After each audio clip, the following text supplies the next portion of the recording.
அல்லாஹுடைய தூதர் ஸல்லல்லாஹு அலைஹி வஸல்லம் அதை விரும்பினார்கள், நேசித்தார்கள், செயல்படுத்தினார்கள், பிறருக்கும் அறிவித்தார்கள். என் சமூகமே, பிறருடைய குறையில் நீங்கள் துருவி துருவி ஆராயாதீர்கள்.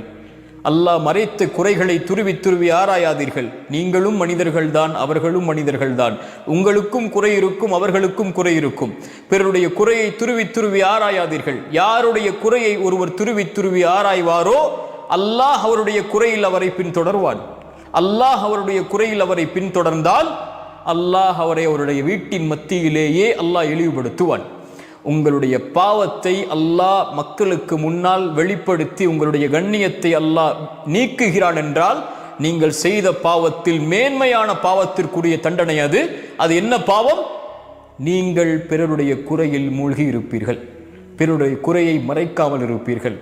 இந்த பாவத்தை செய்பவனை அல்லாஹ் அவனுடைய குறையை வெளிப்படுத்துவான். யார் ஒருவர் பிறருடைய மானத்தை பாதுகாத்து அவருடைய குறையை மறைப்பாரோ அல்லாஹ் அவருடைய குறையை மறைப்பான்.